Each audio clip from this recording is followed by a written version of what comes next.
Shalom Adonai Alechem. Quem vos fala, pastor missionário Youssef Herzog Brickman, presidente mundial da comunidade Beit Shalom. Posso relatar nesse momento a experiência que eu tive no dia 27 de abril de 1975.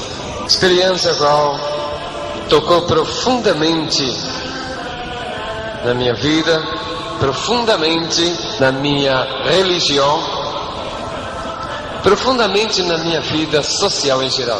Eu era uma pessoa que aos 10 anos de idade havia cruzado de América. Logo após, passei por uma pobreza muito grande, mas pela misericórdia de Deus e o grande amor de Deus, Deus me deu uma posição social muito grande. Em 15 anos, passei de mendigo para um industrial. Mas o plano de Deus na minha vida era outro, totalmente diferente. Eu que era praticante ortodoxo do judaísmo mais fechado e sem nenhuma abertura, Deus tinha um plano na minha vida. Esse plano que Deus tinha na minha vida não era plano de riqueza, não era o plano de posição social. Deus me fez subir no auge da glória financeira, mas também Ele me fez descer no baixo para que eu conhecesse o outro propósito que Ele tinha na minha vida. Desde o meu nascimento, eu fui uma pessoa problemática, problema de saúde envolvia-me, o coração. Durante muitos anos eu tive problemas gravíssimos do coração.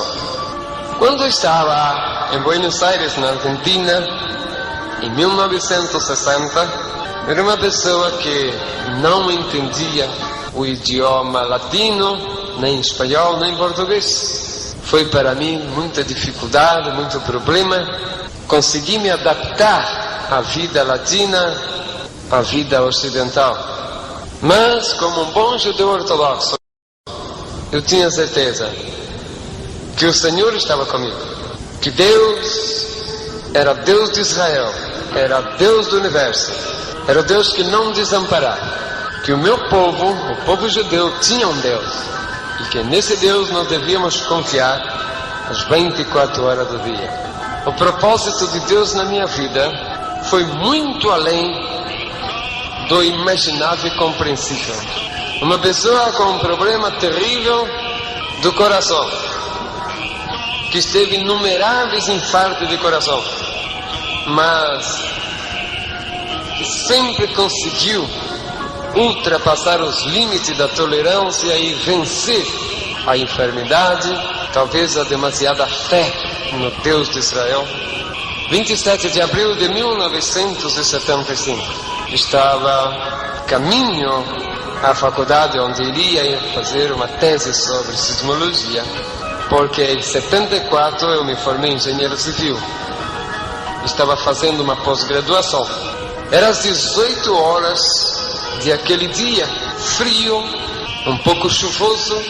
A cidade de Buenos Aires estava nublada e já se fazia noite naquele inverno argentino do mês de abril. Cruzando a Avenida da Liberdade, uma avenida muito comprida, no meio daquela avenida eu senti o que sempre havia sentido durante os meus 25 anos de vida: problema no coração de novo. Senti a pontada, levei a mão ao peito, senti uma outra pontada mais forte, me curvei o corpo e senti que as minhas forças foram saindo e ali caí totalmente no chão. Vi quando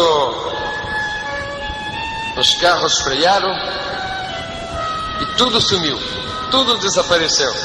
Senti que eu estava entrando para dentro do meu corpo.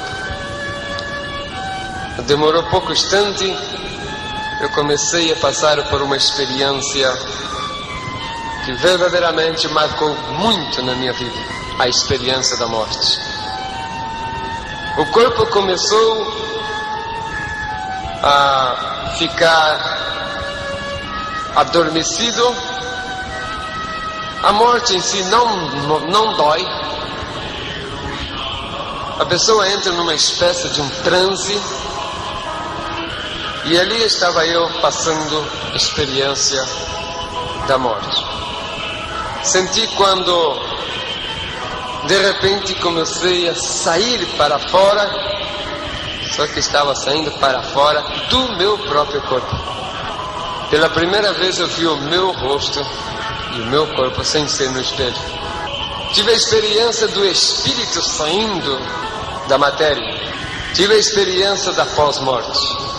Se até ali tinha alguma dúvida sobre o que acontecerá depois da morte, ali já não tinha mais dúvida. Depois da morte, há vida. E é uma vida muito misteriosa, muito interessante. A uma altura mais ou menos de uns 2 metros, 2,5, o meu espírito parou, fiquei vendo o meu corpo e comecei a ter, a partir daquele momento, experiências extranaturais, sobrenaturais, porque eu via tudo ao redor e espírito vê espírito. Eu estava no espírito e via outros espíritos, mas não espírito de gente que morre. Via espíritos de exército celeste e espírito de exército do inferno. Uma constante guerra entre o espírito do bem, os anjos celestes, e o espírito do mal, os demônios. Não vi nenhum espírito de morto. E ali estava preocupado, porque havia caído a minha carteira com as documentações. Eu estava preocupado. E então comecei a gritar para que aqueles que estavam cerca pegassem a minha carteira, pegassem os meus documentos, motivo que havia $15.000 dentro da carteira e eu tinha medo que fosse roubado, porque mesmo depois da morte, o amor ao dinheiro o judeu não deixa. Foi uma experiência maravilhosa. Na faculdade a gente aprende ou a negar a Deus, ou então aprende coisas totalmente fora dos planos de Deus. Aconteceu no meu caso em que muitas vezes um doutor chamado Juan Quiroga, este é o presidente da Associação Argentina de Espiritismo, era da ordem de Allan Kardec. Ele ensinava a respeito de reencarnação, que ele era o maior médium e que os médiums eram usados para fazer o bem e que o espiritismo era algo verdadeiro, genuíno.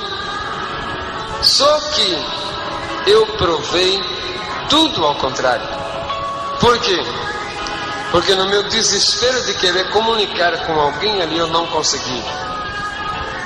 Estava quando vi chegar o Dr. Juan Quiroga, e eu falei, tá bom, vem ali Dr. Juan Quiroga, maior médium espírita, me incorporo nele e dou a mensagem que eu tenho que dar, ou seja, avisar minha família, em pegar as coisas minhas que caíram, cuidar do dinheiro que estava ali.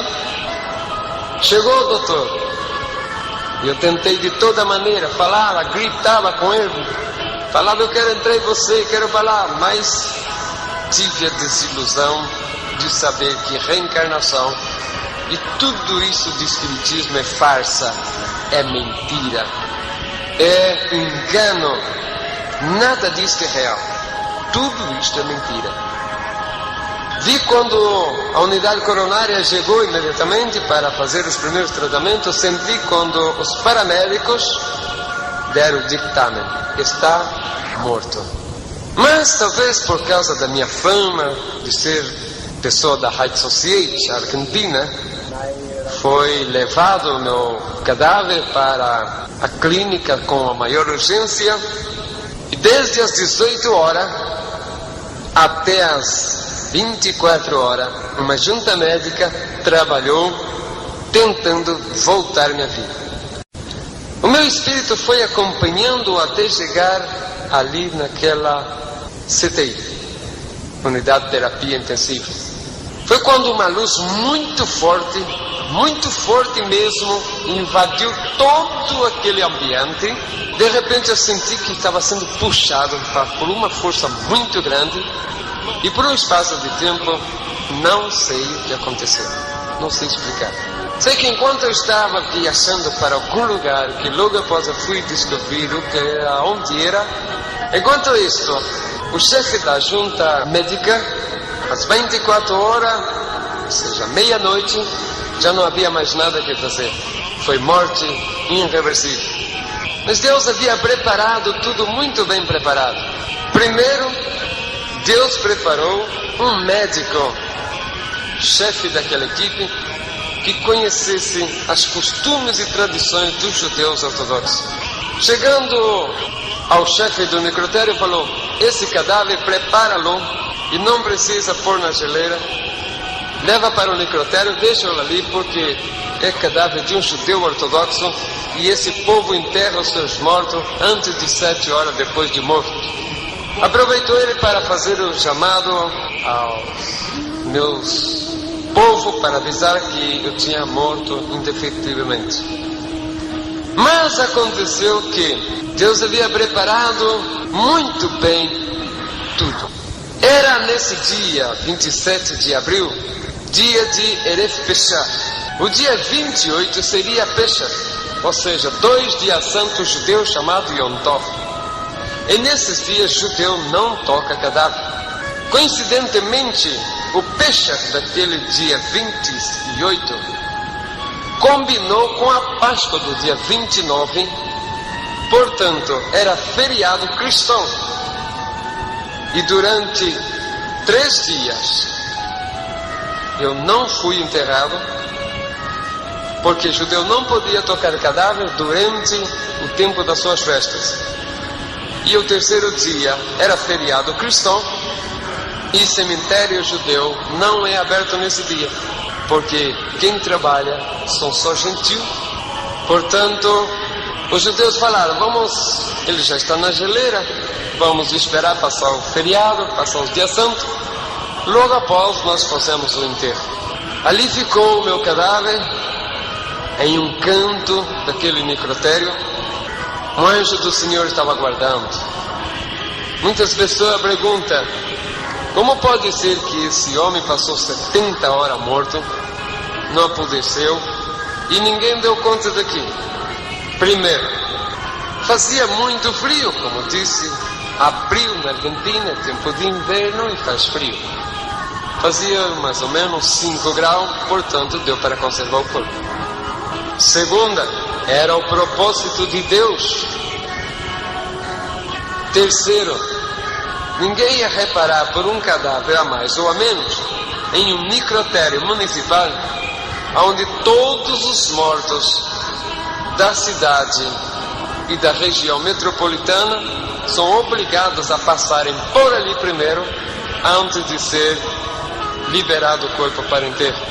Portanto, por lei legal e por lei divina, o meu corpo ficou ali, sem que ninguém tocasse. Muitos cadáveres entram ali por dia, 200, 300, 400, e ninguém vai se importar por um a mais ou um a menos que está encostado lá no campo. A parte, era propósito de Deus que eu permanecesse ali, intocável. Um anjo cobria enquanto eu estava viajando para algum lugar do infinito. Em um devido instante, me apareci de novo num espaço onde tudo era celeste, não havia nuvem, não vi nenhum movimento, e senti que fui parando a velocidade, quando vi um movimento que vinha ao longe, umas centelhas, e aquela centelha veio se cercando, até que diante de mim, o meu espírito se apresentou uma grande caravana, e essa caravana era anjos celestes, anjos dos mais belos, anjos maravilhosos, resplandecentes. Do meio desses anjos maravilhosos começou a aparecer um outro ser, muito mais maravilhoso, muito mais importante. reconheci, era o Senhor, era o Mashiach, o Cristo que eu esperava.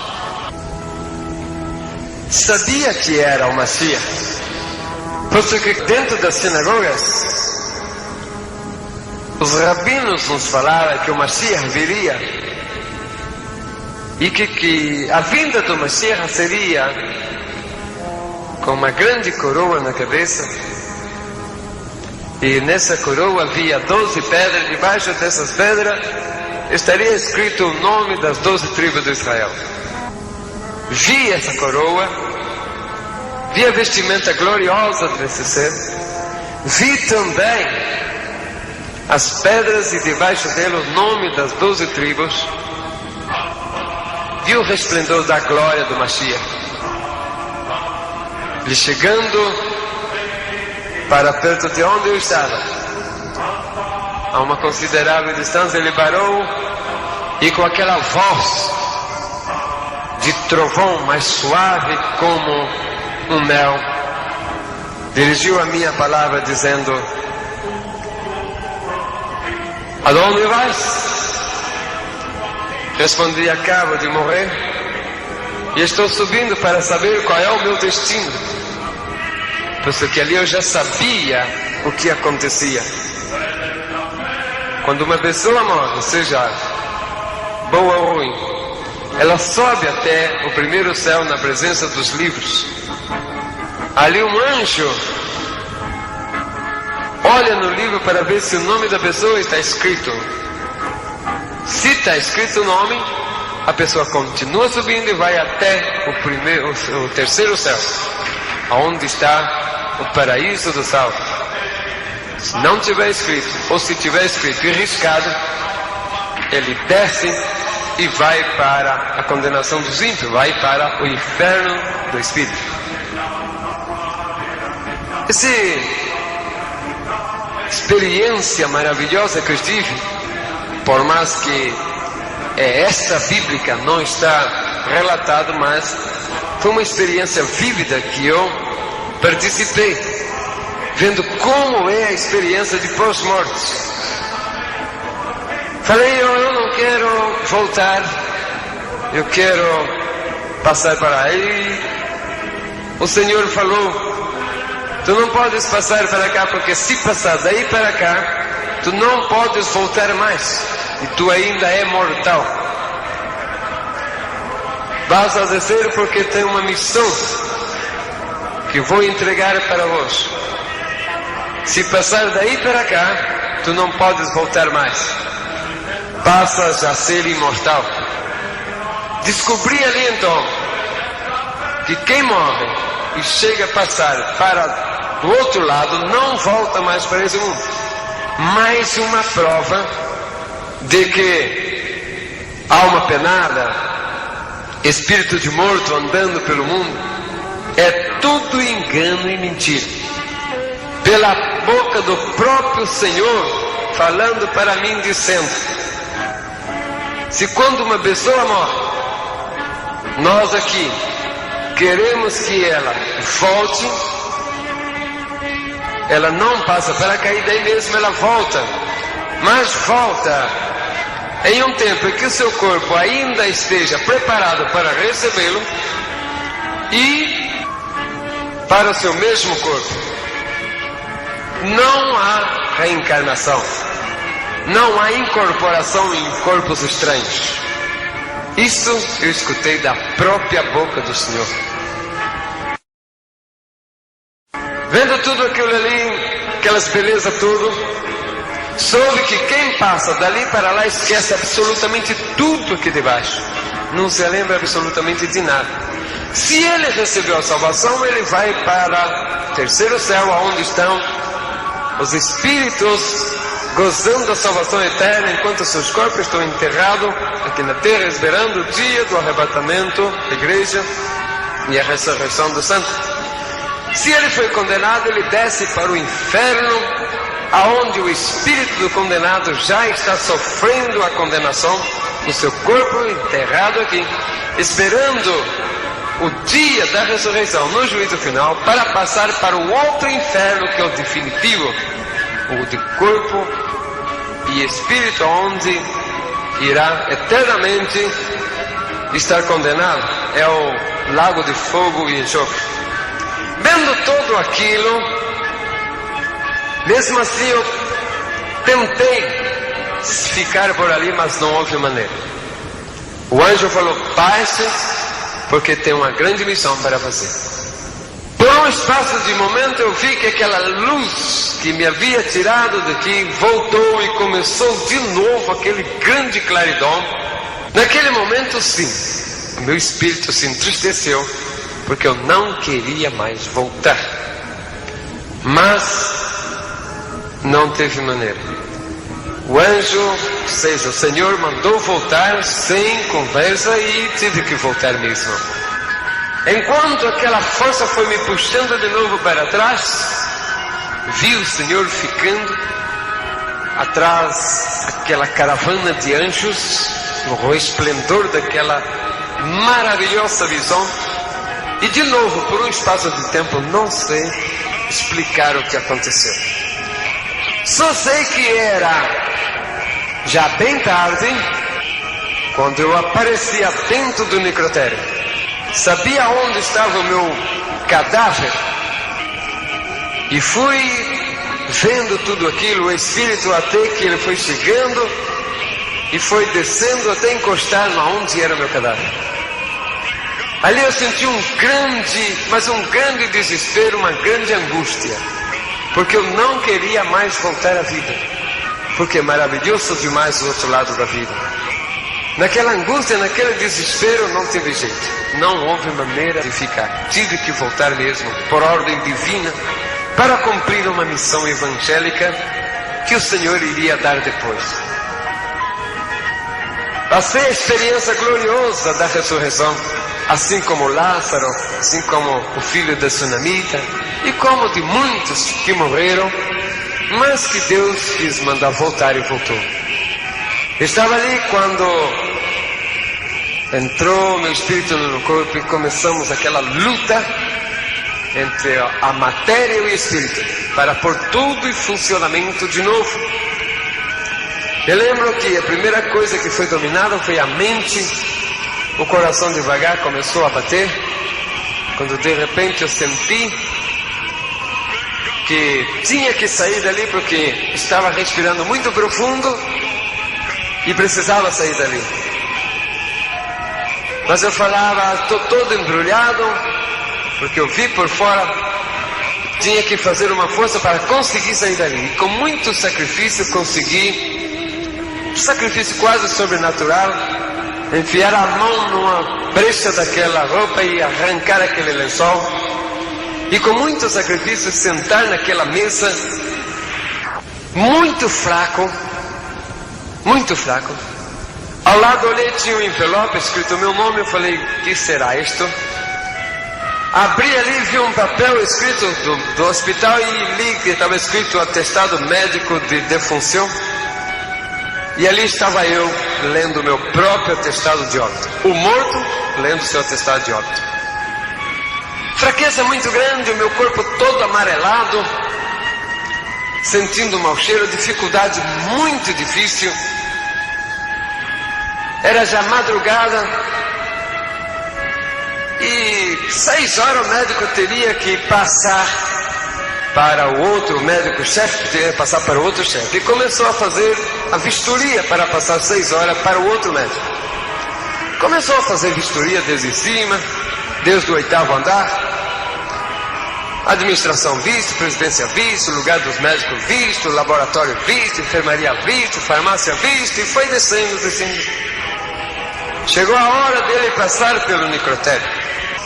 Visto de um lado, visto do outro, passou. O necrotério bem grande, mais ou menos uns 15 metros por uns 10, uma porta de uns 2 metros. Quando ele foi passando, olhou para dentro e seguiu. Eu vi que ele olhou, mas justo nessa hora eu levantei a cabeça para olhar para o lado da porta também. Ele passou direto. Eu falei: puxa vida, passou um médico aí, ou passou alguém, e eu não dei sinal.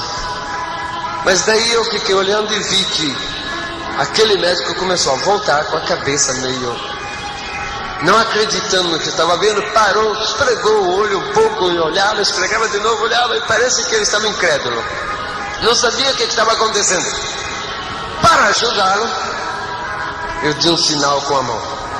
Ele se espantou terrivelmente. Abriu os braços mostrando para o meu lado, abriu a boca para gritar, mas não teve força. Ficou duro parado ali. Eu disse, puxa, doutor, ficou duro parado lá, e agora o que ele vai fazer? Eu não tinha força para falar. Começou a acontecer algo incrível dentro daquele hospital. Aquele doutor pobre ali parado, mumificado de tanto susto, medo, não sei o quê. Ainda senti quando uma enfermeira foi chegando e disse, que passa, doutor, o que está acontecendo, que está mirando para dentro. E ela chegou na porta, olhou para dentro. E eu dei um tchauzinho com a mão para ela. E eu só senti que a pobre foi olhando para trás e desmaiando no chão. Uma prof caído no chão. Começou a aparecer o povo olhando e começou um verdadeiro caos dentro daquele hospital. O povo saía dizendo, tem um morto lá no cemitério, tem um morto lá no necrotério, tem um morto no necrotério falando. Passou pelo consultório, havia muita gente, umas 300 ou 400 pessoas, conforme me contaram depois.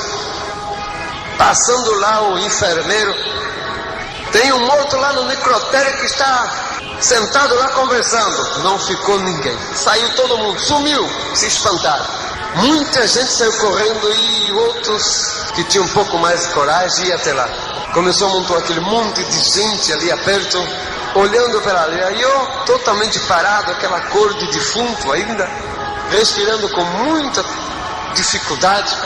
Muita gente encostado lá no porta e a notícia correndo por todo lado. Foi um corre para lá e um corre para cá, um salva quem possa naquele hospital. Por todo lugar ia falando, passava pelo lugar onde estavam os internados. Tem um morto sentado lá no necrotério. Até os que estavam internados levantavam da cama, muitos deles com o soro saíram, quero ir lá ver, quero ir lá ver. E foi amontoando, médico, enfermeiros, doentes, todo lá na porta. Mas ninguém tinha coragem de chegar até onde estava, ficava só lá longe na porta.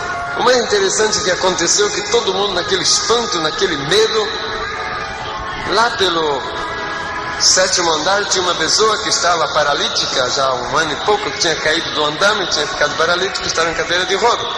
Chegou a notícia, tem um morto lá no necrotério e que está falando, ele, isso é mentira, isso é boneco de cera, não acredita nisto. Eu vou lá ver. E desceu, ele teve mais coragem, porque foi descendo e foi devagarzinho, chegando até onde estava. Chegando lá, ele ria, aquela risadinha dele de não acreditar. O povo muito espantado, mas ele não acreditava. Alguns que estavam de longe também não acreditavam, mas não tinha coragem de chegar perto. Ele foi chegando perto, na cadeira de rodas, sem uma coragem. Começou a dar volta, redonda, umas 2 ou 3 voltas, e rindo, fizeram o boneco de cera tão bem feito. Mas eu já estava com meu olho já há muito tempo parado, não tinha força para fazer nenhum movimento, já estava embasado. Eu, naquela hora, fechar os olhos um pouco para lubrificar os olhos, já estava ardendo. Foi justo quando ele ia abafando que eu pisquei o olho. E ele viu e se assustou. Na hora trocou-lhe a cor. Ele ficou espantado. Virou a cadeira de novo, veio para bem debaixo de onde estava. Olhou e perguntou para mim, você está vivo mesmo? E eu balancei a cabeça, fazendo o sinal de que sim. Falei, tô. Naquele momento, o pobre do homem ficou assustado demais. Nisso que ele tinha entrado, ele segurou a roda. E junto com a roda, ele segurou o freio da roda. E ficou travado. Naquilo que eu falei, estou. Ele virou, no maior desespero, todo assustado, boca aberta, olho muito arregalado, e foi querer fugir, mas não tinha jeito. Ele empurrava a cadeira e a cadeira estava travada. Eu falei, meu Deus, agora o homem pobrecinho está cadeira travada, ele está assustado, que me viu eu aqui desse jeito, está travado. Eu falei, vou ter que dar um jeito de avisá-lo, vou ter que dar uma maneira de avisar a ele. E eu juntei muita força para tentar avisar a ele. Quando eu tinha bastante força, falei, agora. E quando eu fui fazer o sinal, que levei o braço para frente e falei, olha, eu queria falar para ele tirar o freio, abrir, soltar o freio. Ele se assustou demais. Naquilo que ele se assustou demais, naquele movimento, parece que ele pensou que eu ia em cima dele. Ele levantou da cadeira de roda e começou a andar. E eu falei, olha um paralítico andando, mas que coisa incrível, um paralítico andando. Eu que havia sido ressuscitado da morte depois de tantas horas, estava ali espantado de ver um paralítico andando. Quando o paralítico levantou e começou a correr, o povo que estava na porta, bom, todo mundo então, não ficou ninguém. Alguns disseram, não, um morto ressuscitado, falando já é muito, ainda mais paralítico andando, isso aqui já é demais. Não ficou ninguém ali, sumiu tudo. Demorou bastante tempo para que começasse a aparecer alguém de novo por ali. E eu já estava muito debilitado, mas começou a aparecer fotógrafo, repórter de todos os jornais. Mas não demorou pouco tempo, eu caí em estado de coma de novo, enquanto o hospital era um só caos, uma só bagunça. Todo mundo desesperado, correndo de um lado para o outro, porque estava acontecendo algo incrível naquele hospital. Uma pessoa, depois de 70 horas, voltar a viver, os médicos não sabiam entender, estava uma confusão terrível. Mas ali estava um dos milagres mais maravilhosos que Deus fez na minha vida. Depois de quase 70 horas morto, o Senhor me deu vida de novo. Para provar que o aguilhão da morte perdeu efeito a partir do momento em que Cristo morreu na cruz do Calvário. A partir desse momento, o aguilhão da morte já não tem mais valor, porque todo o poder foi entregue ao Senhor nos céus e na terra. E ali eu tive a experiência gloriosa da morte. Depois de vários dias em estado de comas, alguns meses depois, o doutor veio falar comigo e falou, Yusuf, você era para estar morto, debaixo de terra, já não era para sobrar mais nada. O que é que você, ou você é desse mundo, alguma coisa você tem que não é desse mundo. Eu falei, doutor, o senhor falou bem. Eu sou desse mundo, mas tem algo que pertence a esse mundo e ao universo. Quem me voltou à vida não foi a ciência, porque o senhor falou que a ciência chegou até o máximo limite, mas não pôde. Mas enquanto a ciência estava lutando pela minha vida, o meu Deus, o Deus dos meus pais, o Deus do universo, o Deus do qual eu sirvo, estava ali ao lado esperando, para quando a ciência terminar o seu limite, entrar o grande poder do meu Deus. E com o grande poder do meu Deus, ele conseguir definitivamente anular o aguilhão da morte. O aguilhão da morte que veio, que me tocou, que me levou, que durante 70 horas ela teve a mim no seu domínio. Mas o que o aguilhão da morte não soube é que sobre ela há um outro poder superior.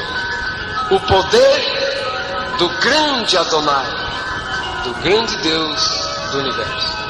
Baruch Ata Adonai. Este é o meu Deus. Se antes eu tinha convicção da vinda do Mashiach, como todo judeu, principalmente ortodoxo, a grande expectativa dele é a respeito da vinda do Mashiach, ou seja, o Messias, o Cristo.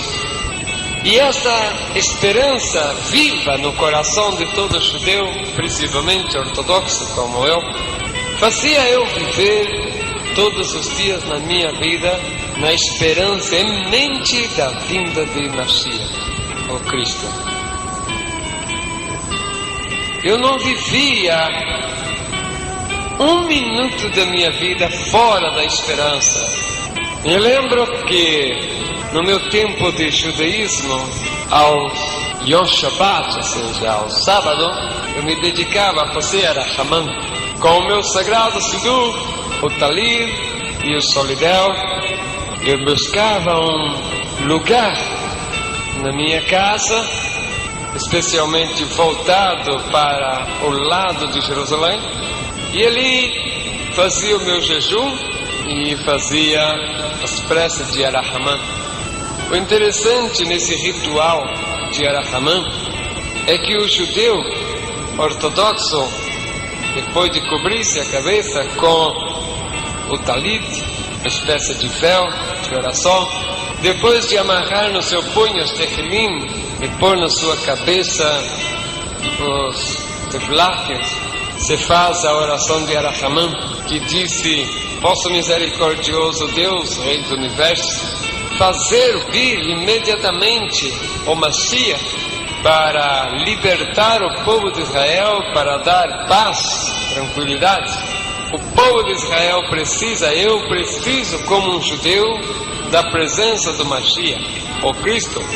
E ali nós batíamos com a cabeça na parede, alguns batem suavemente, quase que simbólico, e dependendo do grau de até fanatismo, pode-se dizer, ou de fé, como no meu caso, por exemplo, que a minha fé era tão grande que chegava a ser fanático. Eu não me conformava em fazer menção de que ia gorjear a cabeça, mas sim, batia 2, 3, 4, 5 vezes, alguma vez até sair sangue.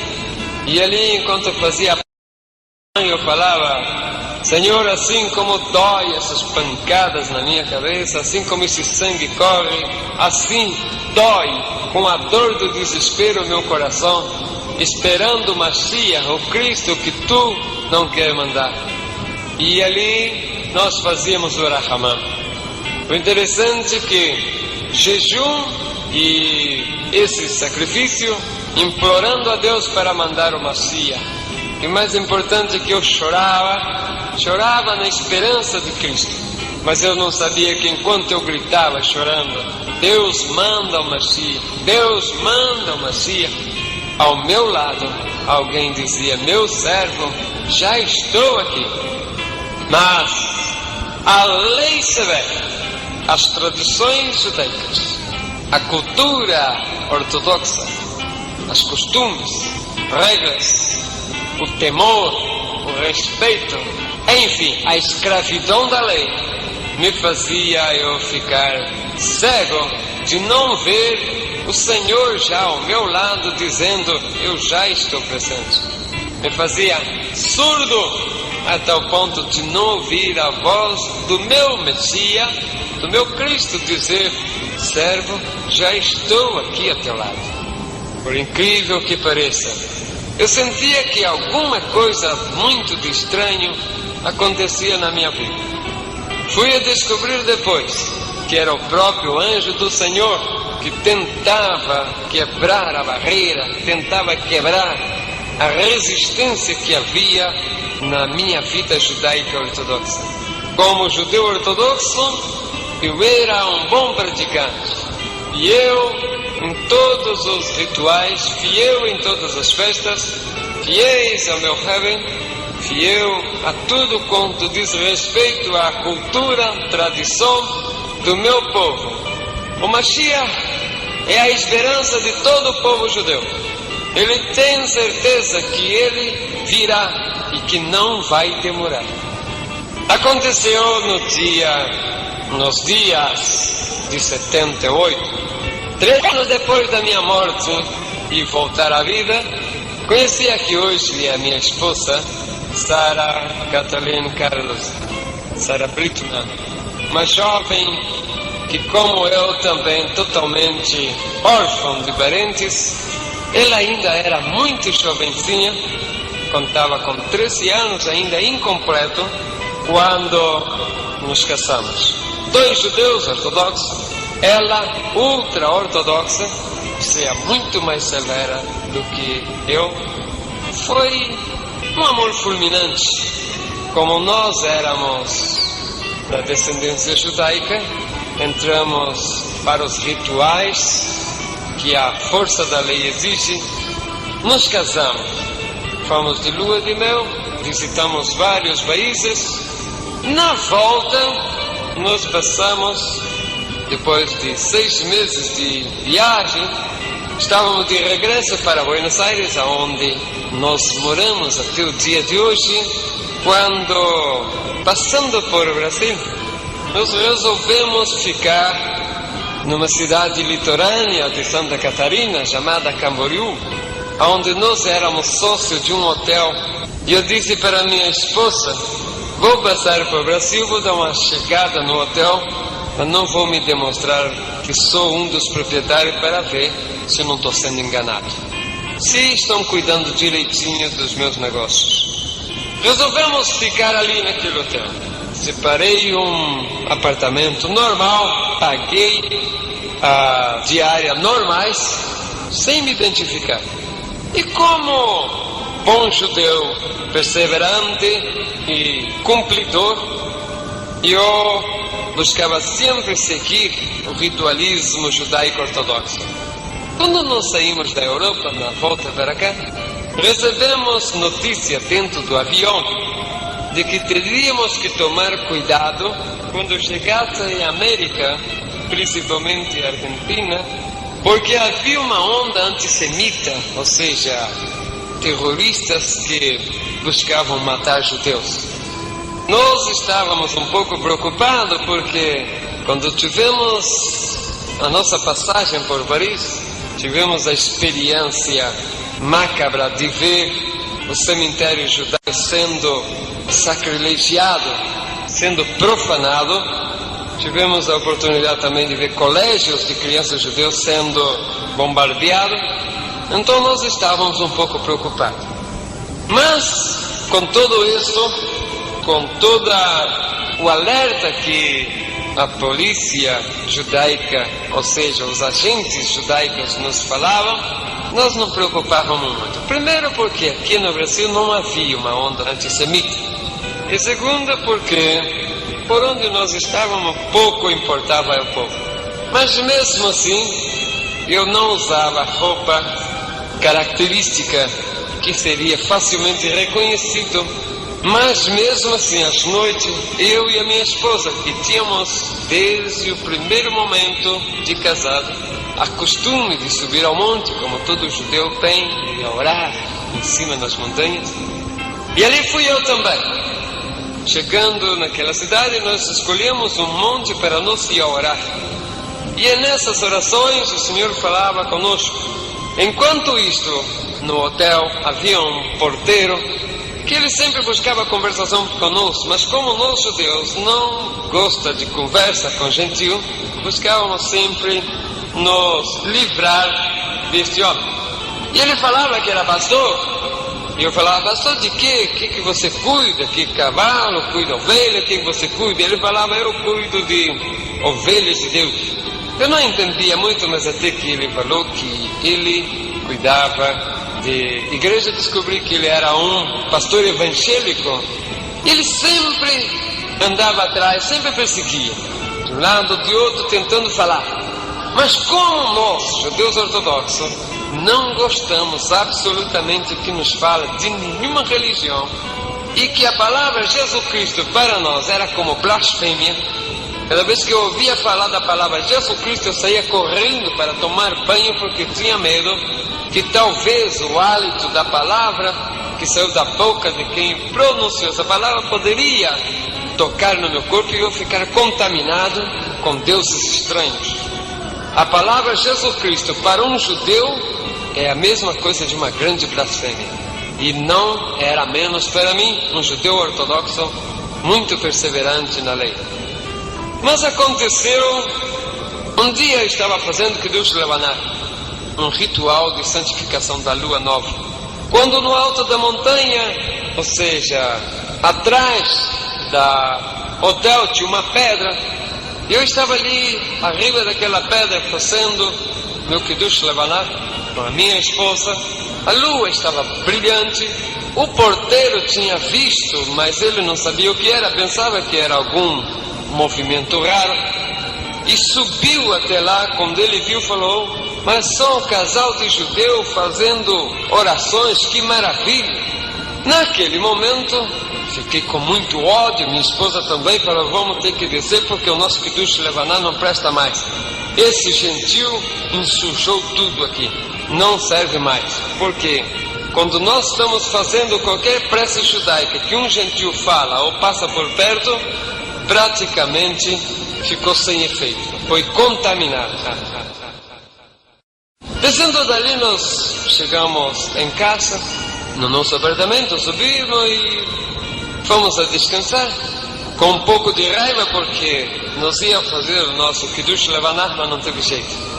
Era uma noite de Yom Shabbat, ou seja, de sábado. Durante esta noite, eu senti que alguma coisa rara estava acontecendo, porque eu estava meio inquieto, não tinha vontade de dormir, mas fomos a dormir. Quando foi bem alta hora da noite, eu senti que alguma coisa mexeu, que alguma coisa me tocou. Pensei que era minha esposa. Mas acendi a luz e olhei para o lado onde ela estava, e ela estava dormindo sossegadamente. Como o judeu ortodoxo, as mulheres dormem separadas. A cama são duas camas de solteiro, uma de um lado, outra do outro, mesmo quarto, mas a mulher de um lado, o homem do outro, em cama separada. E eu vi que ela estava dormindo sossegada. Falei, alguma coisa, não sei, deve ser que ter tocado alguma coisa aí, algum bicho. Voltei a dormir, mas não demorou pouco instante, de novo eu senti que alguma coisa estava me tocando. Nós havíamos dormido com luz apagada, porta fechada, janela toda trancada, quando de repente eu senti que novamente algo me tocou e eu me levantei. Quando eu me despertei, que eu levantei, o quarto onde eu estava, que era todo iluminado, ficou totalmente iluminado, e ali se apresentou um ser celeste. Era um anjo, e aquele anjo se apresentou ali. No momento me assustei um pouco, mas naquele momento ele começou a conversar comigo. E estava falando em Yiddish, dizendo, não te preocupes, porque eu venho aqui para conversar contigo. Eu falei, é um judeu, porque está falando em Yiddish. E então ali nós começamos a conversar, assunto da lei, coisa e outra, e eu falei, que maravilha, é um judeu. E eu fiquei contente, porque um judeu estava ali no meu quarto conversando comigo. Foi então quando aquele anjo que estava ali na minha frente, ou seja, eu não sabia que era um anjo, eu também não sabia o que era e estava preocupado. O que será isso que está acontecendo? Olhei para a porta e estava fechada, a janela também. Espantei daquele resplendor que havia estado ali naquele quarto, porque a luz estava apagada. Mas como eu já tinha tido experiência celeste, não fiquei muito espantado. Mas alguma coisa estava acontecendo ali. Comecei a inquisitar eu mesmo o que é aquilo. Tinha medo de perguntar quem era aquele. Mas ele começou a estudar, ou seja, a falar para mim sobre a Torá, sobre os livros, e falou, vamos falar sobre a cultura do nosso povo. E nós começamos a conversar sobre o nosso povo, sobre a nossa cultura. Eu fiquei contente porque falei, puxa vida, a visita de um judeu ortodoxo. Agora fiquei na preocupação de saber como foi que ele entrou ali, mas também não tinha coragem de perguntar. Depois de algumas horas, pela madrugada dentro, ele falou, vou me retirar, mas eu voltarei. Não fala nada à sua esposa porque ela vem depois. Eu falei, vem depois aonde? Aonde ela vai? Ela não vai sair. E ele foi. Sumiu, escureceu tudo e eu fiquei ali. Na outra noite aconteceu a mesma coisa. Estava eu dormindo, aquele anjo apareceu. De repente começamos a conversar a respeito de nossas tradições, nossos costumes. Começamos a falar a respeito dos profetas. E ali foi também uma noite de diálogo. Antes de ele se despedir, antes de ele sair, ele fala, a sua mulher vem depois, não fale nada, porque voltarei. E eu perguntava, vai para onde? Minha mulher vai depois aonde? Porque ninguém tem que sair a nenhum lado. E assim foi a sua terceira noite também. Estava eu dormindo quando apareceu. Eu estava intrigado porque eu não entendia como era que aquele ser entrava ali adentro. Tudo fechado, tudo trancado. Tinha medo de perguntar porque eu sabia que alguma coisa muito raro era. Mas a partir dessa terceira noite, ele falou para mim, vamos estudar o profeta Isaías. E no profeta Isaías nós começamos a estudar e ele começou a falar a respeito do Mashiach. como deveria vir o Messias. E começamos dentro do Antigo Testamento, ou seja, no livro dos judeus, a buscar dentro dos profetas, dentro dos livros, tudo o que falasse a respeito da vinda do Mashiach. O interessante é que aquele anjo, conforme ele ia falando, ele iria me dando a entender que o Messias já tinha vindo, que Cristo já tinha vindo. E mesmo a minha mente já estava confundida, porque uma hora parecia que ele, ou seja, a minha razão estava dividida. Metade sabia que Cristo tinha vindo já, e a outra metade continuava ainda presa, segura na lei, sem abrir mão. E assim foi. No terceiro, no quarto, no quinto dia, ou seja, noite, eu brigava com aquele anjo. Eu falava, deve ser espírito maligno, deve ser espírito de cristão, isso deve ser obra de macumba de cristão. Mas eu não me atrevia a perguntar. Foi quando, na sexta noite, nós tivemos uma discussão muito profunda. Eu defendia a lei a um acidente. Muitas vezes eu brigava, eu achava bravo, mas ele, na sua calma, na sua tranquilidade, tinha muita paciência para comigo. Eu falei, eu tenho que destruir esse espírito de cristão que está me atormentando aqui. Foi quando eu tive a ideia de dizer, vou fazer 10 perguntas difíceis, fazer um concurso de perguntas bíblicas e ele não vai responder. Eu falei, olha, nós vamos fazer o seguinte, amanhã eu vou fazer para você 10 perguntas.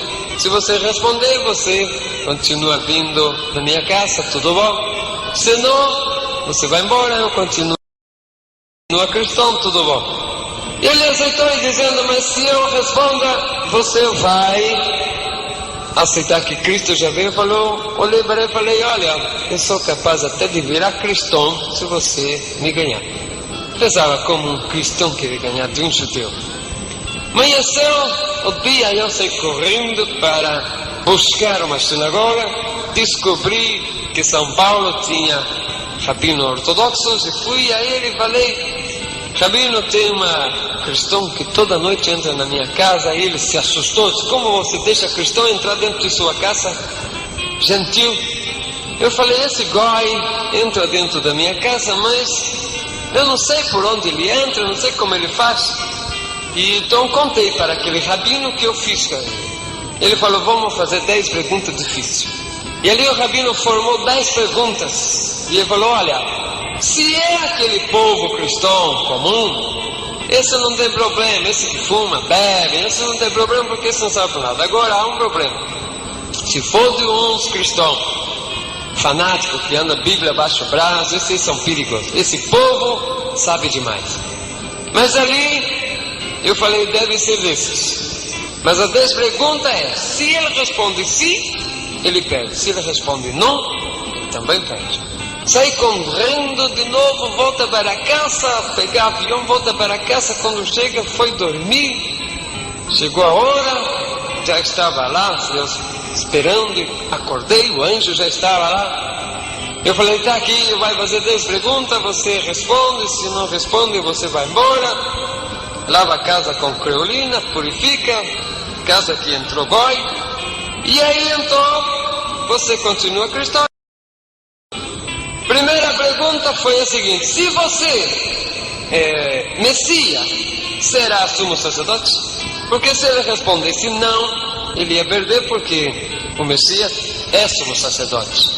Se ele respondesse sim, ele também iria perder, porque eu iria provar para ele que o tal de Jesus Cristo não pertenceu à tribo de Levíticos. Mas na mesma hora ele me respondeu, fazendo pergunta, dizendo, acaso, no meio de todos os sumos sacerdotes, todos foram da tribo de Levi? Na mesma hora, a minha alegria de ganhar aquele gentil se acabou, porque Melquisedeque ninguém sabe de que tribo é e não pertence aos levíticos. E conclusão, eu que estava na esperança de ganhar de 10 a 0 daquele anjo, perdi de 10 a 0 para ele. Fiquei morrendo de raiva, e pior, que havia prometido para ele que se ele ganhasse eu virava cristão, e palavra de judeu tem que ser sim, sim, não, não. E eu chorei de amargura e de raiva. E quando ele terminou, ele falou comigo: a partir de hoje, Yosef, tu nunca mais será o mesmo. Eu falei: por que não vai ser eu mesmo? Vou continuar sendo o mesmo. Eu falei: você me ganhou, tá bom, você me ganhou. Aí ele foi saindo, já desaparecendo pela parede. Eu falei: tudo bem, você me ganhou, mas quem é você? Me responde, quem é você? Naquela hora, ele falou com aquela voz, indo-se para o fim: eu sou aqui. E antes dele desapareceu, escureceu tudo de novo, e apareceu uma mão na parede, e nessa mão começou a aparecer uma ferida, e eu vi sair 3 gotas grandes de sangue. E eu falei: não, esse cristão, a parte de bagunçar a minha cabeça todo dia, ainda suja esse tapete com sangue, eu vou ter que lavar e pagar a limpeza de tapete. Desapareceu aquilo, eu fui, acendeu a luz. Quando eu fui para lá, não vi nenhum sinal de sangue ali.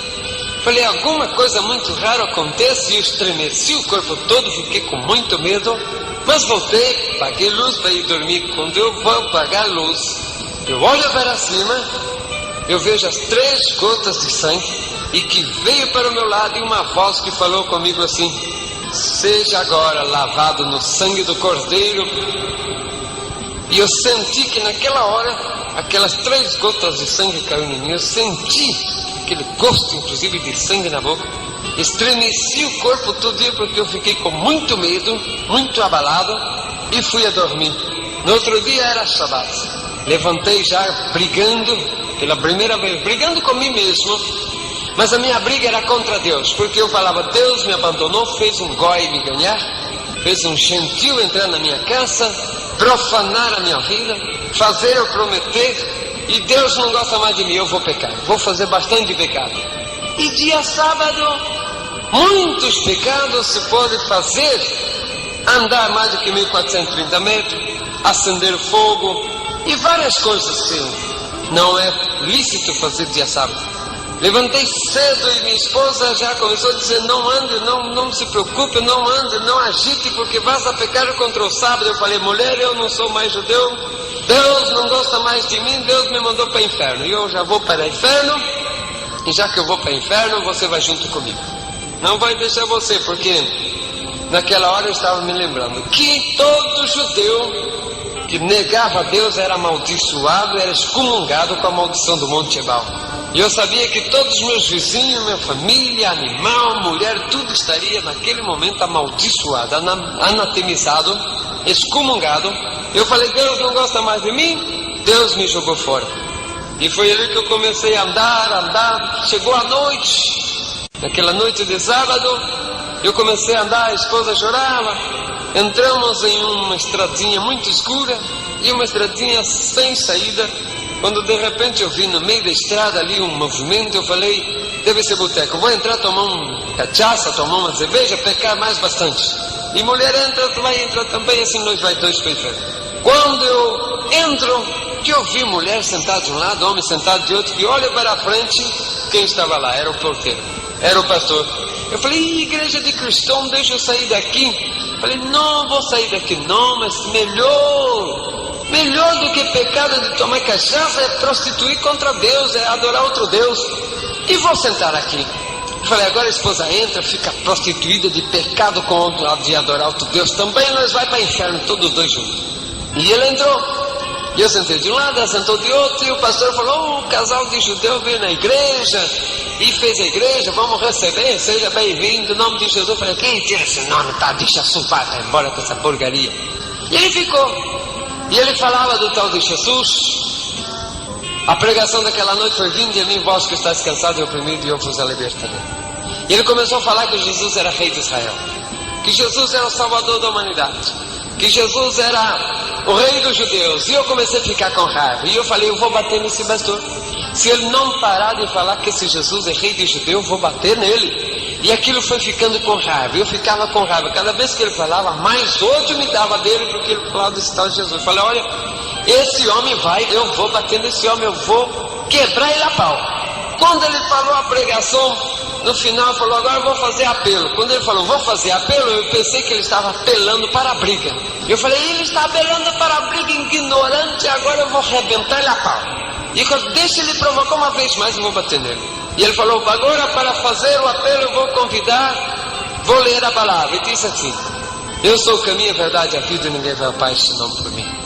E esse é Jesus Cristo, ninguém vai ao Pai se não é por Jesus Cristo. Falei: agora basta, agora eu vou arrebentar ele, vou quebrar ele e levar para o hospital, se não matar. E levantei, na hora que eu levantei, ele falou: o judeu aceitou Jesus. Falei: que aceitou Jesus nada, eu vou te quebrar a pau agora. Você vai deixar de estar falando que esse tal de Jesus é rei de Israel, eu vou te arrebentar a pau agora. E fui para o púlpito, era bem alto, a igreja ainda estava piso de chão. E fui ali para a frente, a esposa levantou e falou: isso, minha mente, nós quebra ele a pau. Chegou na frente, ele olhando, eu olhava para cima, um lugar para subir lá em cima na púlpita. Ele falou: ajoelha aí que nós vamos orar por você. Eu endureci o corpo e falei: não me ajoelharei diante de outro que não seja o Senhor meu Deus, Rei de Israel. Aí naquela hora que eu falei duro assim com ele, com cara fechada, eu senti que 2 braços fortes me pegou, jogou por chão. Eu falei: outro mais que vai apanhar. Mas eu olhei, não vi ninguém, falei, estremeci o corpo, falei: que é isto que aconteceu? E esse pastor era baixinho, mas nessa hora eu olhei e esse homem estava grande. E eu falei: não importa, ele vai apanhar assim mesmo. Olhei para ele com tanto ódio. Naquela mesma hora eu senti que outra vez aquela mão me tocou e me foi levando até me cair, bater com a cara no chão. E ele começou a chorar e de repente eu não sei mais o que começou a acontecer. E daí uns 20 minutos, a esposa também tinha ali chorando. Daí uns 20 minutos eu levantei, já não sabia o que fazer, porque começava a pular, eu começava a falar em algo que não entendia. Por fim eu cheguei e falei para ele: ei, porteiro, vem. Que é isso? Eu falo vários idiomas, não sei o que está acontecendo, não consigo me segurar, falo uma coisa que não entendo. Ele falou: igreja, o judeu acabou de aceitar Jesus, já foi batizado com o Espírito Santo. Eu falei: batismo do Espírito Santo, o que é isto? Ele falou: vem sobre todos aqueles que recebem Jesus, é o batismo do Espírito Santo.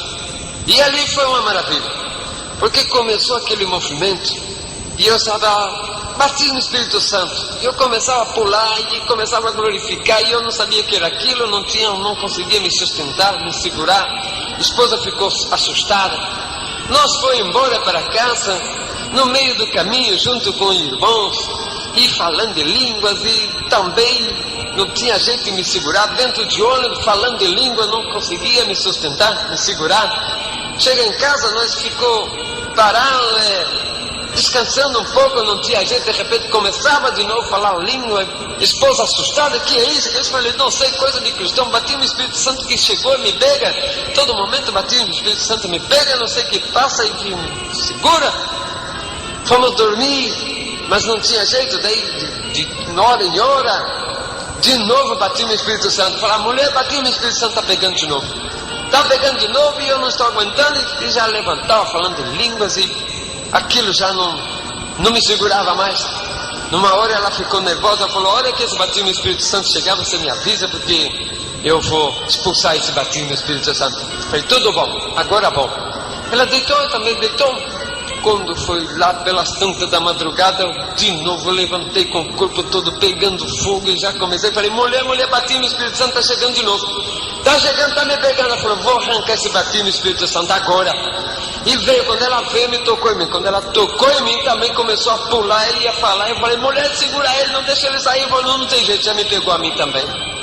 Aí então a noite inteira já começamos a lá abraçar os dois e falando em línguas e glorificando e dançando no Espírito.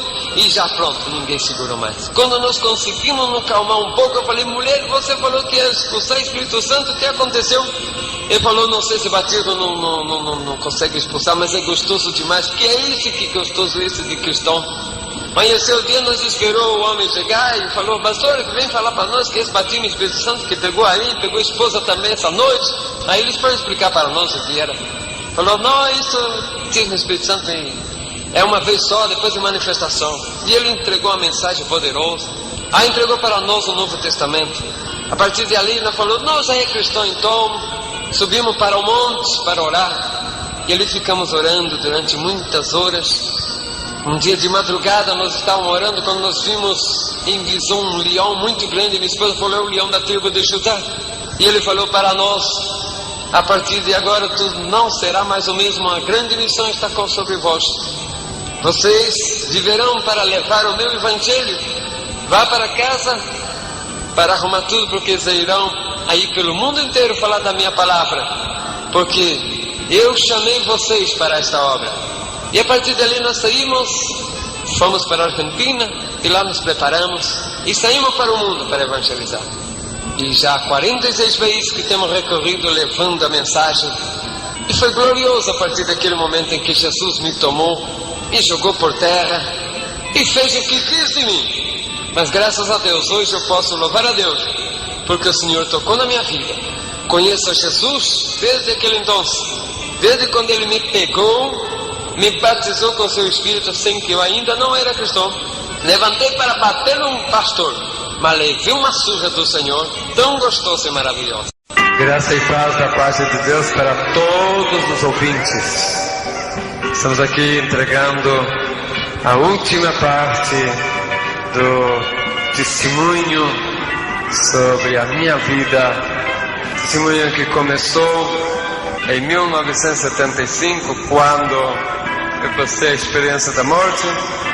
Logo após, em 1978, eu me converti ao cristianismo. E com o cristianismo recebi a promessa do Senhor de grandes bênçãos e de uma grande missão, mas que o Senhor iria preparar-me para esta grande missão.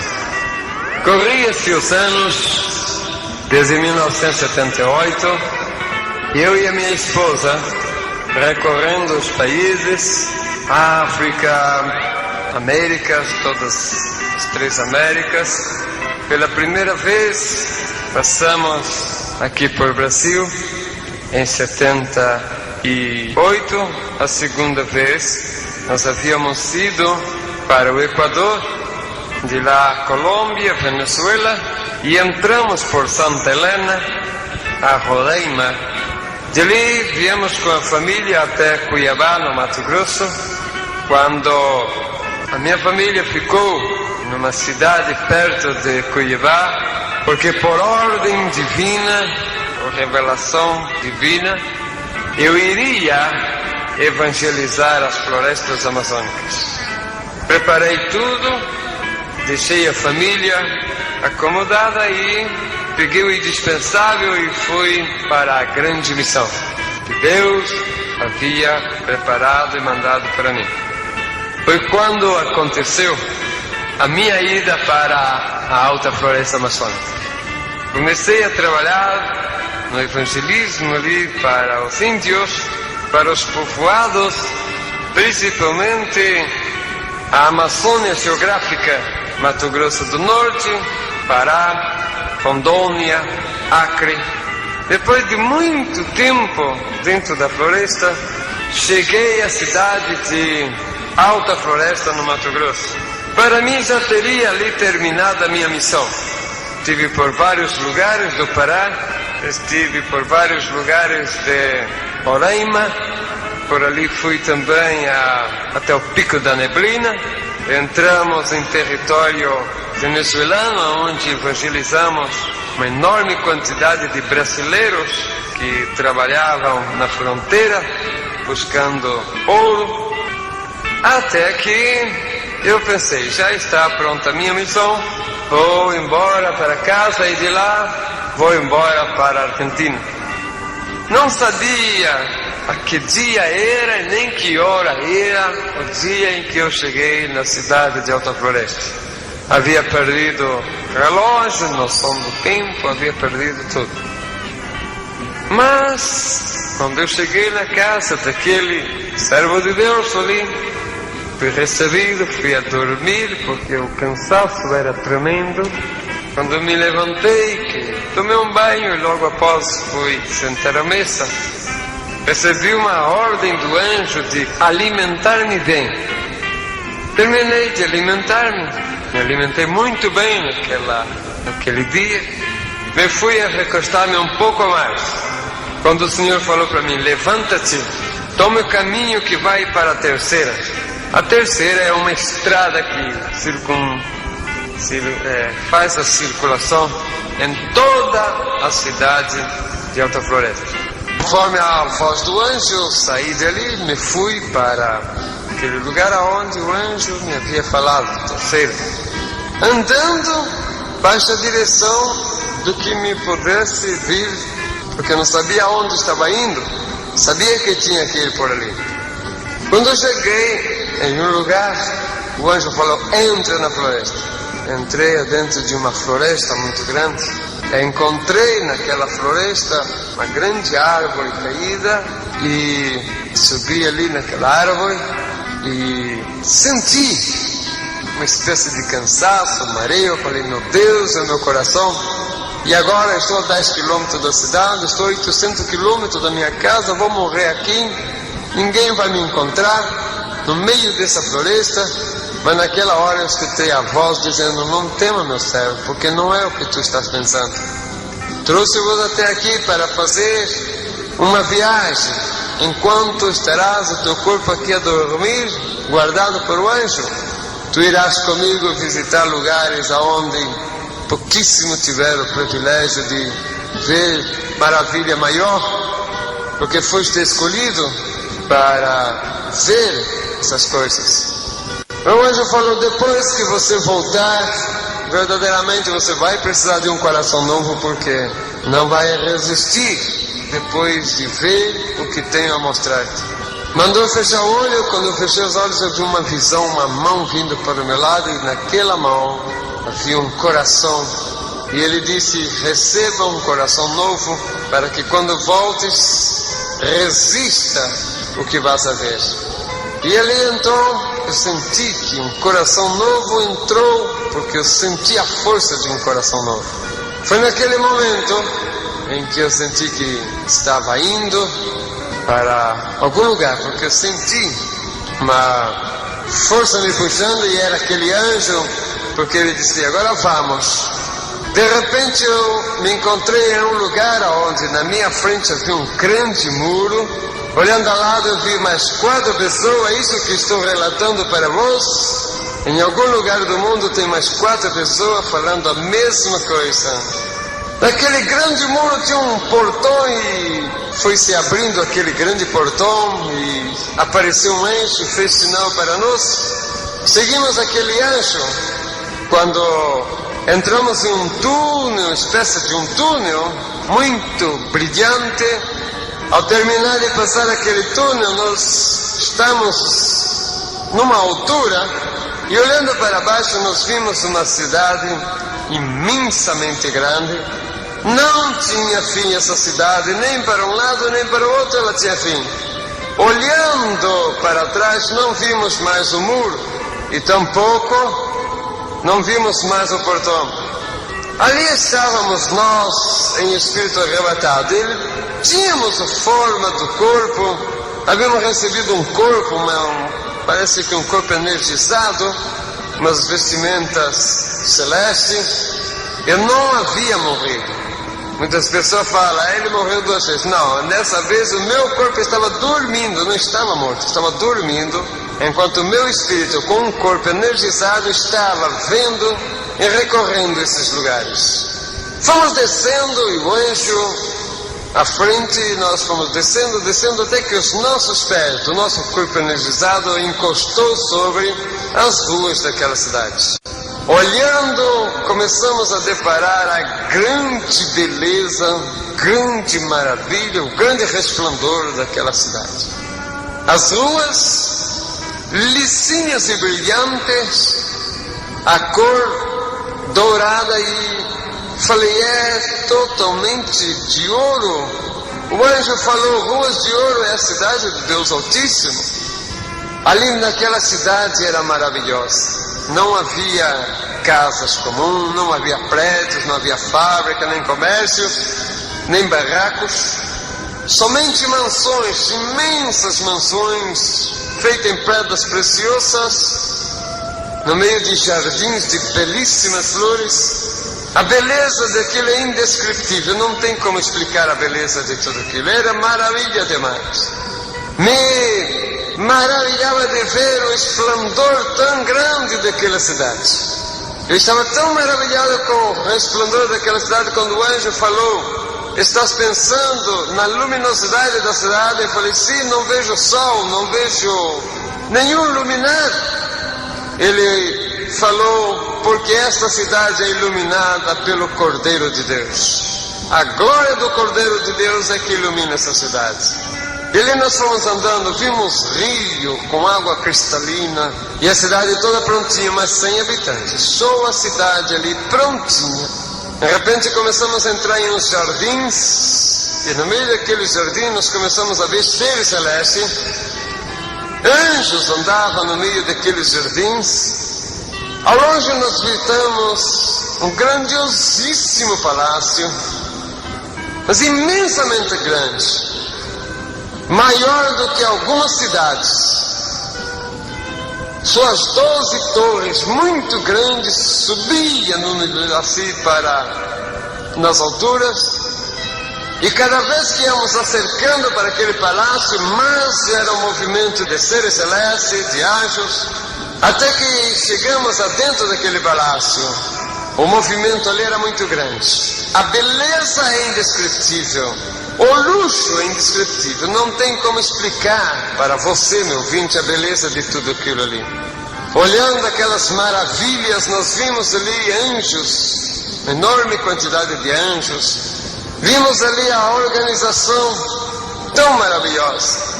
A primeira organização de anjos que nós vimos, anjos que descia e aparecia ali, e o anjo falou, esses anjos são os mensageiros de levar as bênçãos para as igrejas. E o anjo nos ensinou, nos explicou qual era o trabalho daqueles anjos. Ele disse, quando lá embaixo, no mundo, um pastor ou um dirigente abre o trabalho, nesse momento sai daqui os anjos mensageiros para aquela igreja e entram dentro da igreja, vê qual é o problema, qual é a dificuldade, qual é a enfermidade que tem todos ali, e ali ele sobe até as celestiais mansões de Deus, pega a solução do problema. Enquanto ele está subindo, outro anjo já está ali dentro. Durante um culto, centenas e centenas de anjos entram e saem dentro do culto, buscando benefícios para o povo que está dentro do culto. Vimos aquela maravilha quando nós seguimos e entramos em um grandiosíssimo salão. A beleza é indescritível. Um grande livro estava ali, ao lado tinha um anjo, de um lado tinha uma grande orquestra, do outro lado um grande coral. De repente chegou um anjo e com um nome escrito em um grande rolo, abrindo estava escrito o nome. De repente aquele anjo que estava sentado ao lado do livro levantou, e o anjo que estava conosco disse, preste atenção porque está escrito em todos os idiomas do mundo. E nos idiomas que eu sei ler estava escrito naquele livro, quando os anjos foram abrir, estava escrito grande livro da vida. Ele foi aberto aquele livro. Vi quando aquele anjo molhou alguma coisa como se fosse para escrever num líquido vermelho, quando começou a escrever ali em cima o nome, conforme ele ia escrevendo, a tinta que era vermelha ia transformando-se em ouro, e o nome que era escrito ali não era o mesmo nome que o anjo trouxe, era outro. E nós descobrimos que o nosso nome é outro no céu. De repente parou-se e começou uma grande festa no céu. Os anjos começaram a alegrar-se, raios e trovões por todos os lados se ouvia, relâmpagos, as estrelas corriam de um lado para outro. O coral e a orquestra celeste começou a tocar, e o anjo falou, vamos ter que parar porque no céu agora é festa. Eu perguntei, por que é festa? Ele disse, porque alguém lá embaixo levantou a mão e aceitou ao Jesus como o único Salvador. E toda vez que alguém levanta a mão e aceita Jesus como o único Salvador, o seu nome é escrito no livro da vida, e os céus param para festejar uma vida que se converteu ao Senhor. E ali a festa foi grande, o movimento era grande, os anjos festejavam, os seres celestes festejavam, o universo festejava, uma alma que se converteu a Jesus aqui embaixo. Continuamos naquela visita celeste, visitando o palácio do reino da glória. Passamos por um lugar onde havia uma mesa posta, belíssimos manjares havia sobre aquela mesa. O anjo falou, está pronta, banquete das bodas do Cordeiro. Passamos por ali, vimos aquelas belezas. Logo após entramos em um lugar onde parecia era o gabinete daquele anjo. Ele disse: foram trazidos até aqui em cima para vocês saberem de alguma coisa, porque tem sido aberrante o que tem acontecido no mundo em relação ao Senhor. Muitas organizações negando a Deus, muitas igrejas levando heresia para o povo, igrejas negando a existência de inferno, igrejas totalmente desvirtuadas, levando o povo ao engano. E não somente isso, como também organizações filosóficas, teosóficas, enganando tremendamente o povo, e o caos cada vez tremendo. Portanto, trouxemos-vos até aqui para saber de algumas coisas para vocês testemunhar lá embaixo. Disse para nós: o primeiro que tem tido muito sucesso, o diabo, é justamente a negação da existência do inferno. Vocês vão ir acompanhado com uma caravana de anjo até o inferno, vão ver como é lá e presta atenção em tudo. E ali, com uma caravana de anjo, nós descemos. Entramos em uma treva horrorosa, muito feio, monstros horripilantes passavam por nós. Mas é interessante que no meio de tudo isso nós olhávamos e brilhava todo ao nosso redor, e esse brilho saía de nós. O anjo que estava conosco falou: se espantam do brilho que são, ou não sabeis que vós sois as luzes do mundo? Descobrimos que verdadeiramente nós brilhamos, nós somos a luz das trevas. Depois de aquele espaço de tempo, chegamos a um lugar onde uma força invisível não permitia avançar mais. O anjo falou: daqui para lá vocês não podem passar, porque vocês ainda são mortais. Se passar para lá, não volta mais. Mais uma vez eu comprovei a mentira mundana a respeito de espírito de morto que anda por aqui e de reencarnação. Não existe. Isto é tudo invenção e falsidade. Mas estávamos ali, quando nós olhamos e vimos um lugar horripilante, horroroso. Havia uma enorme multidão ali que sofria horrorosamente. Víamos o semblante horripilante daqueles povos ali. E o anjo falou, muito triste: esses são os espíritos daqueles que morreram, seus corpos estão enterrados lá em cima na terra. Os seus nomes não foram escritos no livro da vida, não foi encontrado escrito ali, portanto receberam a condenação e estão aqui. Este é o inferno espiritual. Daqui eles sairão para receber os seus corpos no dia do juízo final, para passar para o inferno de lago de fogo e enxofre, aonde serão atormentados eternamente. Esses perderam a salvação. Mas nós começamos a ouvir uns gritos muito mais horripilantes, e o anjo falou: vamos até lá, porque esses sofrem milhares de vezes mais do que esse. Começamos a ver uma multidão enorme de seres que sofriam muito mais horripilante do que aqueles que nós vimos para trás. Perguntamos ao anjo por que aquele sofrimento tão grande, maior do que os outros, e ele disse: porque esse lugar é o lugar reservado para os desviados. Aqui tem pastores que pecou ou teve problema e não soube levar a igreja e morreu e está aqui. Aqui tem jovens que cantavam no coral, cantavam no conjunto, se desviou, morreu desviado. Aqui tem jovem que saiu da igreja para namorar a moça do mundo, o moço do mundo, pensando que se casaria, depois os dois voltariam para a igreja. Não voltaram, morreu desviado e aqui está. Enfim, aqui é o lugar aonde termina todos aqueles que morrem desviados dos caminhos do Senhor. O sofrimento deles são terrivelmente pior. Não porque Deus castiga demais, é porque a consciência deles faz eles sofrerem muito mais. Ali nós vendo aquilo, nós saímos e de repente passamos em um lugar onde hoje falou: aqui é o complexo industrial do inferno. É aqui onde se produz todo tipo de coisas para levar lá para cima, para enganar o povo, até os crentes. Ali eu vi novo tipo de bebida, novo tipo de cigarro, revista pornográfica, livros indecentes e muitas coisas. Mas o mais terrível é o lugar que eu vi lá, que é especial para fabricar coisas para enganar crentes. Ali eu vi tipo de jogo como telecenas, como tipo de jogos assim, como videogames, e muitas coisas ali que atacam a juventude. Eu vi ali sendo feitas coisas horrorosas, sendo feitas ali para enganar o povo aqui em cima, principalmente cristão. Saímos dali, passamos por um lugar onde era o trono de Satanás. Quando eu cheguei ali, eu falei, eu conheço esse lugar, é conhecido, porque é a mesma coisa de entrar num centro de macumba. É tudo preto e vermelho, sentado em um lugar horroroso estava Satanás. A cor do seu corpo era uma cor rocheada, narizão comprido, olho como duas brasas, os dentes muito compridos, o seu semblante era horroroso, horripilante. A mente era preta e vermelha.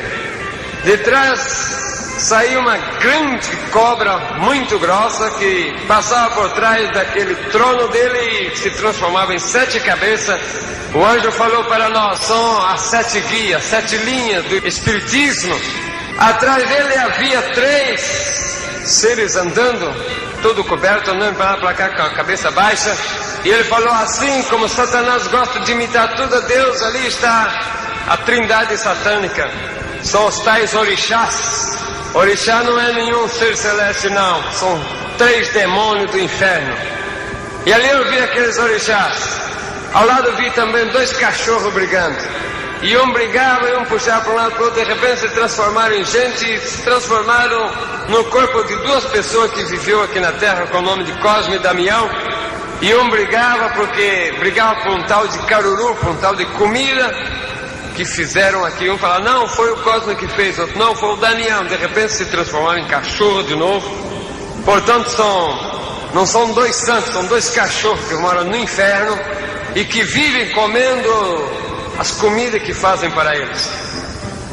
Os demônios existem e eles comem tudo aquilo que os cavalos, que os adoradores deles fazem aqui.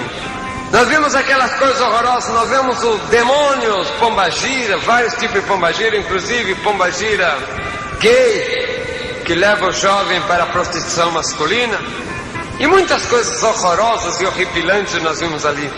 Nós vimos o demônio do banheiro. Demônio de banheiro é aqueles que, quando começa um culto, ele vai lá para dentro do banheiro e de lá fica chamando quem está dentro da igreja. Fica chamando por fulano, fica chamando. E a pessoa está dentro da igreja, dá vontade de ir no banheiro, talvez não tem costume, talvez passa até dias sem ir no banheiro. Chega dentro da igreja, aquela maldita costume de ir para a igreja. É um demônio que está lá no banheiro chamando. Tem um demônio que é encarregado em fazer namoricos atrás da igreja. Jovem que vai para a igreja, fica atrás da igreja, fica lá da igreja, na frente, em namorico, em conversa. E muito tipo de demônios eu via lá. Demônio que come finanças. Saímos dali, depois de ver tudo aquilo, saímos e muitas outras coisas viram que não dá tempo, porque foi muita coisa que nós vimos. Na nossa vida nós passamos por um lugar onde o anjo falou que aquele era o 3º céu. E ali nós vemos um paraíso. Vimos ali um povo muito bem vestido, muito alegre, louvando e glorificando a Deus todo instante e momento. Falei, e que esse povo que ele falou, isso aqui são os espíritos daqueles que morreram, seu nome foi escrito no livro da vida. Estavam ali, portanto eram salvos. Seus corpos estão lá na terra e eles estão aqui já gozando da vida eterna. São os santos do Senhor que no dia do Senhor irão ressuscitar e vir para a glória junto com os arrebatados. E nós vimos ali que maravilha é a vida daquele que passou para o Senhor. Descobrimos também que aqueles ali não têm mais contato com o mundo. Portanto é mentira que espírito de bom ou de ruim volta para o mundo. Continuando ali, fomos até ali de novo ao palácio. E o anjo falou, vocês foram ao teu inferno, viram como é, já viram pela cidade celeste também. Passaram no paraíso do salvo, viram tudo isso. é a prova de que tudo isso existe para vocês aplacarem a ira do diabo, que usando de heresia tenta desencaminhar o povo do verdadeiro caminho. Agora, antes de vocês voltarem para os seus corpos que estão dormindo na terra, vocês vão ter uma visão de como será o arrebatamento da igreja. De repente nós nos encontramos nas nuvens e havia uma grande multidão de anjos, um grande tapete, todo cheio de pedras preciosas, cor púrpura que vinha do infinito. No final desse tapete havia um grande trono, todo incrustado de pedras preciosas. De um lado e do outro do tapete, um cordão de anjos que sumiam no infinito. Foram descendo-se uns anjos trazendo o livro da vida, outros anjos trazendo outros livros, também aquele coral e aquela orquestra que estava ali diante do livro. E um movimento muito grande estava aqui, enquanto na terra a bagunça estava tremenda, a violência, o descontrole da natureza, catástrofes, o desrespeito, tudo estava horroroso. De repente sentimos um grande trovão, uma bola de fogo começou a aparecer por aquele infinito e foi descendo. Os anjos falou: eis aí o noivo vindo à busca, ao encontro da noiva. E dentro daquela bola de fogo, aquela bola de fogo era a glória e o resplendor do Senhor, foi descendo e passou por frente de nós. E nós vimos o Senhor vestido de glória e honra buscando a noiva. Quando chegou aqui nas nuvens, 4 trombeteiros se posicionaram nos 4 cantos da terra. Um anjo falou: ao tocar a primeira trombeta está terminado o tempo da graça. Ao tocar a segunda trombeta, todos os mortos em Cristo serão ressuscitados. Foi o momento em que nós estávamos aqui na terra, quando vimos em todo lugar, dentro do cemitério onde tinha crente enterrado, a terra explodia de dentro, iam saindo os nossos irmãos, glorificando a Deus com seus corpos totalmente transformados, glorificando a Deus e subindo para as alturas. Subindo para cima a ponto de ver os ressuscitados todos glorificando a Deus, quando de repente o Senhor levantou e falou: ao tocar a última trombeta, será arrebatada a igreja viva. E a trombeta tocou, e nós estávamos aqui quando vimos o grande bagunça que se quedou depois do que o povo de Deus foi arrebatado. Uns corriam de um lado para o outro, as rádios, televisão, jornais não sabiam explicar, porque milhões e milhões de pessoas sumiam em vários lugares do mundo. Mas não demorou muito a entenderem que o grande acontecimento já tinha sido predito há milhares de anos. Era o arrebatamento da igreja, do povo de Deus. Os desviados e os que ficaram estavam desesperados, porque sabiam que tinham perdido a oportunidade. Nós vimos o grande caos que ficou quando ainda tivemos a oportunidade de ver em cadeia mundial de rádio e televisão um pronunciamento do anticristo tomando posição e dominando o mundo. Enquanto isso, nas nuvens, a multidão enorme dos arrebatados e dos ressuscitados glorificavam a Deus em uma só voz. Jesus levantando, abrindo os braços para o lado daquela enorme multidão, milhares e milhares, milhões e milhões, falou com aquela voz forte como um trovão, mas doce como mel: vinde benditos do meu Pai, tomar posição do lugar que foi preparado desde a fundação do mundo. E ali então o povo todo glorificou a Deus de uma maneira muito grande. Relâmpagos cruzavam os céus, e ali em labareda de fogo fomos levados até o palácio, sentamos naquela mesa, e ali foi feita a última santa ceia, que era as bodas do Cordeiro. Ao terminar, o Senhor entregou para nós os galardões, dizendo: felicitações, foram fiéis até o fim, eis os vossos galardões. Um anjo foi cercando com uma chave e falou: eis a chave das vossas mansões, habite-a. E dali nós passávamos para as mansões, e Jerusalém Celeste recebeu os seus habitantes. Enquanto aqui na terra a grande tribulação dominava, o anticristo dominava e o povo desesperado, Jerusalém Celeste vivia momentos de glória com o seu povo, Jesus andava de um lado para o outro dentro da cidade visitando, e durante 7 anos foi festa no céu das bodas do Cordeiro. Grandes maravilhas e grandes belezas, o povo arrebatado e os ressuscitados ali na glória. Visto tudo isso, voltamos para muitas outras coisas, vimos que não dá para contar agora. Voltando para trás, nós vimos o anjo falou: agora vá e entra nas igrejas e conta esses testemunhos todos para ele. Antes o anjo falou: olha para o relógio. Nós olhamos, vimos um grande relógio e nele um ponteiro, só tinha o número 12, faltava 1 minuto para 12. E o anjo falou: vai e fala que falta 1 minuto para que isto seja acontecido. Mas antes, olha, nós olhamos e vimos um grande trono, onde estava sentado Deus Pai, do lado direito Jesus e o Espírito Santo que estava ao lado na sua manifestação e poder. Uma grande nuvem cobriu o rosto do Pai. O anjo falou que ninguém poderia ver, mas de dentro daquela nuvem saiu uma mão, e debaixo daquela mão uma outra mão. E o anjo com voz triste falou: presta atenção naquela mão que está segurando a outra mão, porque a mão de cima é a mão de Deus que tinha levantado para autorizar o arrebatamento da igreja, mas a de baixo é do Senhor Jesus. E nós vimos quando Jesus falou: Pai, misericórdia te peço, ainda não, dá um tempo para que possa vir o desviado e aquele que eu ainda tenho que trazer para o meu aprisco. E olhando para os olhos de Cristo, de um lado chorava lágrima comum por aqueles que ainda não ouviram a palavra, mas do outro lado chorava lágrimas de sangue. E aquelas lágrimas de sangue era pelo desviado, era por aqueles que ouviam a palavra, mas não queriam obedecer. E o anjo falou: Jesus tem chorado lágrimas de sangue há muito tempo pelo desviado, por aquele que saiu da igreja, por aqueles que ouvem a palavra, mas não querem ouvir.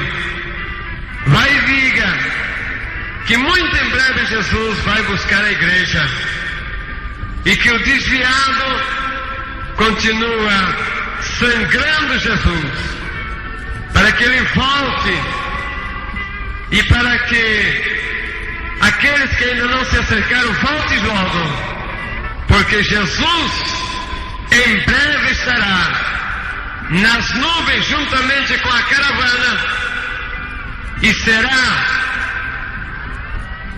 o arrebatamento da igreja. O povo de Deus virá para a glória no exato momento de tocar a última trombeta. Portanto, fiquem com essa mensagem: Cristo está chegando. Estás preparado?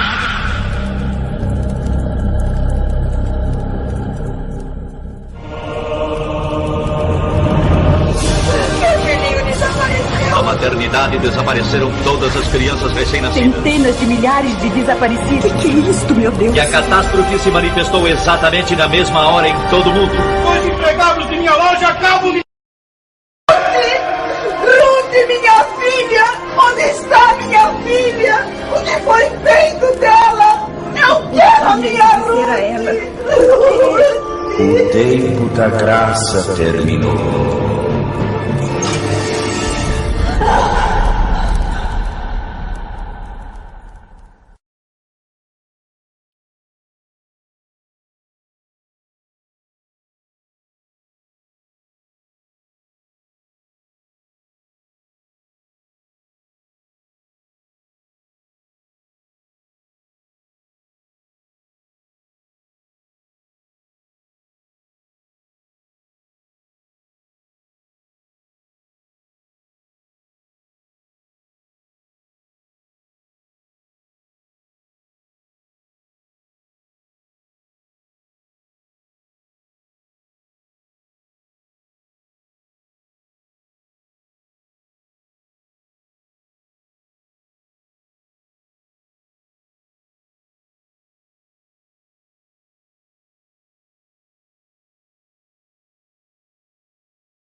Adoração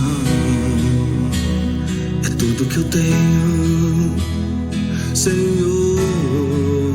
Ache em mim, Senhor, um coração de adorador, de adorador.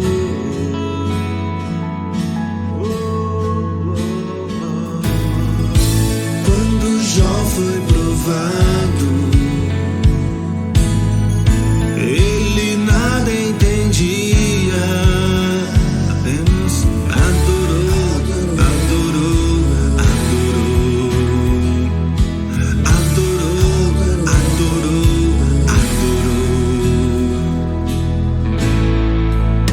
É na provação que se faz um adorador.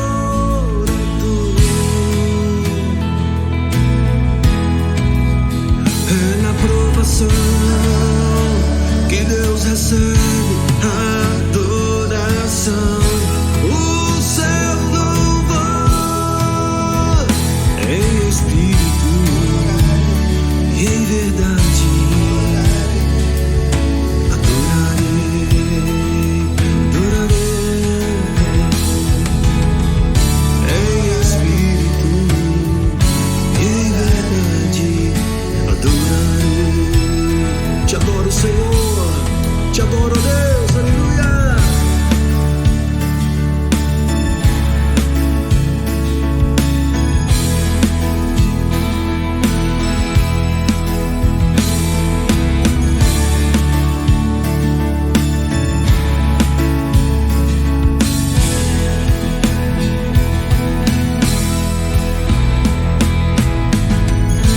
Quando Jó foi provado,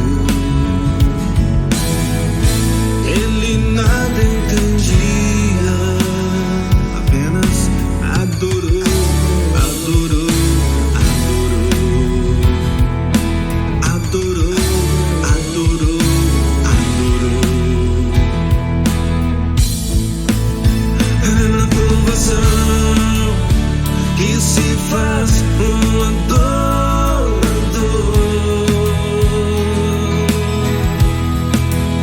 É na provação que Deus recebe a adoração, o seu louvor em espírito e em verdade. Adorarei, adorarei em espírito e em verdade. Adorarei, te adoro, Deus, em espírito e em verdade. Não importa a situação, se é no palácio ou na cova dos leões, adore, adore o rei da glória. Foi ele que abriu o mar e fez o seu povo passar. Eu vou cantar, vou adorar, adorarei.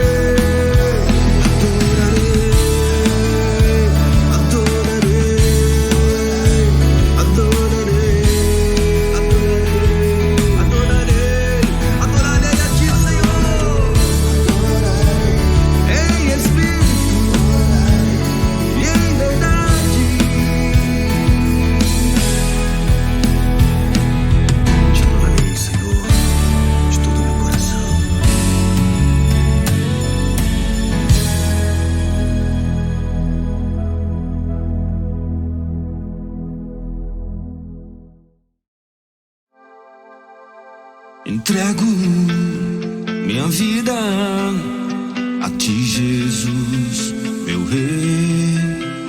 Entrego minha vida a ti, Jesus, meu rei. Pra onde eu irei se só tu tens palavras de vida eterna? Eu preciso de ti, eu quero mais de ti.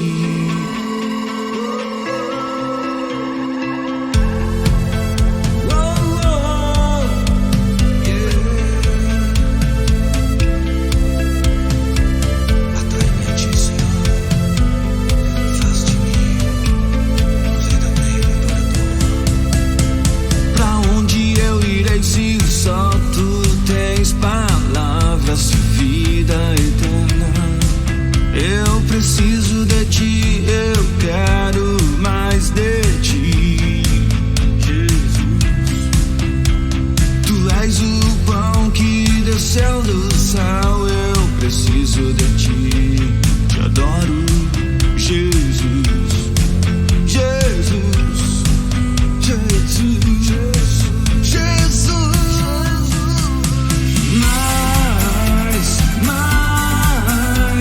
Mais de ti, Jesus.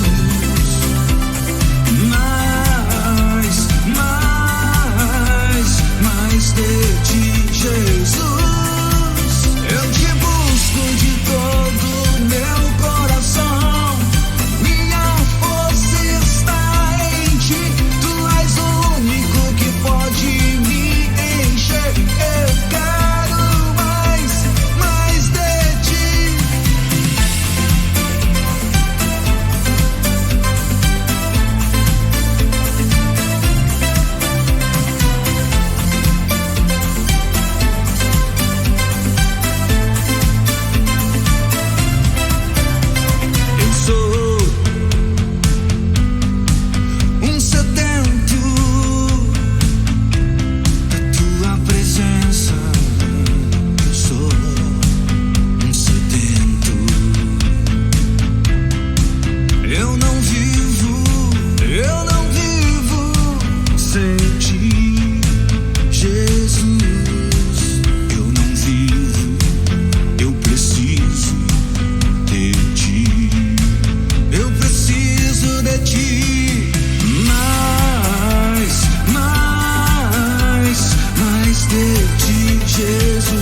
mais de ti.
Jesus, foi esse sangue que me trouxe pra vida, que me deixou livre da condenação. É nesse sangue que clamo pra ter paz e restauração. Sangue de Jesus.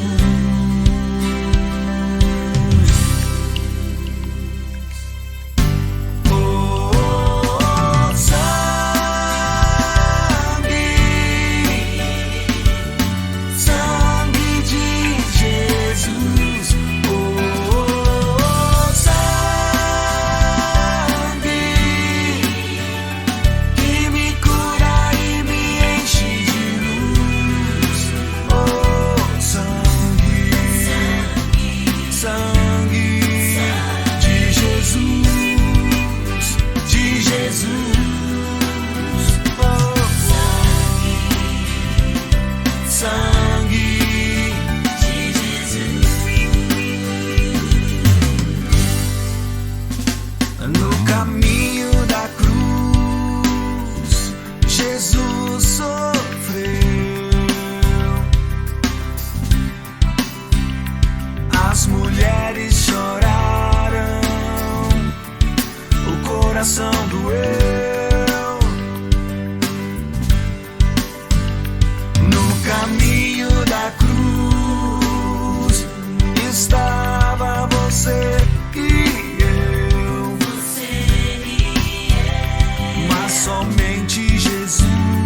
certo, Deus é fiel, vai dar tudo certo, tenha fé.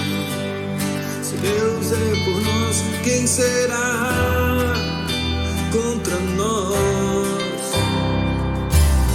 Tenha fé que um milagre virá, tenha fé que essa luta vai passar. Ele é fiel, operando Ele, quem impedirá?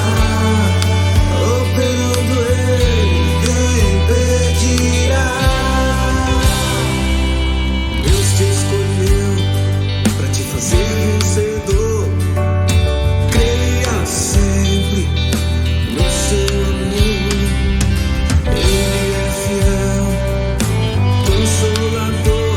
Tenha fé, tenha fé.